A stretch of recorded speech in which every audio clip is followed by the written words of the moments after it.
Ikinalungkot ng mga tagahanga ng kapamilya actress at celebrity mom na si Angelica Panganiban ang matinding pakikipaglaban nito sa kanyang health condition matapos siyang tamaan ng isang pambihirang sakit.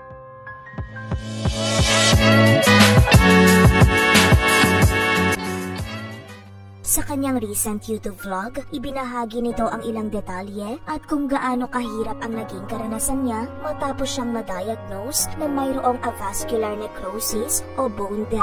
Pagbabahagi ni Angelica, napansin niya raw ang hindi maipaliwanag na sakit sa parteng balakang, likuran at hita noong 6 na buwan niyang ipinagbubuntis ang kanilang unang anak ni Greg Homan. Dito siya nang hingi ng advice sa mga kaibigan niyang may anak na rin at sinabi nilang parte lang umano iyon ng pagbubuntis. Pero hindi pa rin nawala ang sakit na ito matapos siyang manganak. Nadagdagan pa raw ang pagkirot nito nang magsimula siyang mag-workout ulit na siyang mas ikinalala ng kanyang kondisyon. Ani Angelica, nagkaroon ng isang time na talagang hindi na ako makalakad. Sobra akong in pain. Iyak ako ng iyak. Dinala ako ni Craig sa Asian Hospital sa ortho doctor. Doon in-injectionan ako ng PRP.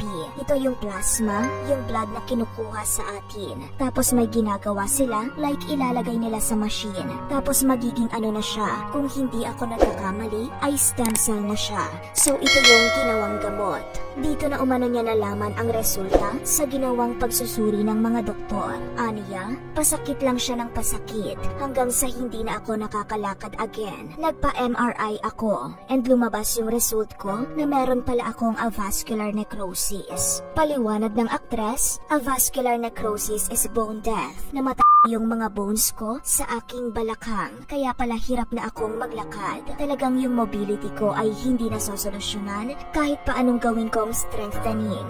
Ang unang solusyon umano na sinabi ng doktor ay ang operasyon para sa joint replacement na siyang labis niyang ikinatakot. Kaya naghanap ang aktres ng panibagong option at ito ay ang direktang pag-inject ng PRP o platelet-rich plasma sa kanyang buto para sa bone regrowth and regeneration. Base sa karanasan nito sa stem cell injection, hindi ko inakalang masakit siya. Tulo ng tulo yung luha ko, parang nakaramdam ako ng awa sa sarili ko na bakit ako nagkakaganito? Bakit sa akin nangyayari to? Gayunpaman, hindi maisip ni Angelica kung saan at paano siya nagkaroon ng ganitong klaseng karamdaman. Dahil aniya, isa sa pinakakos ng ganitong klaseng sakit ay ang paggamit ng steroids na wala naman umano sa kanyang routine.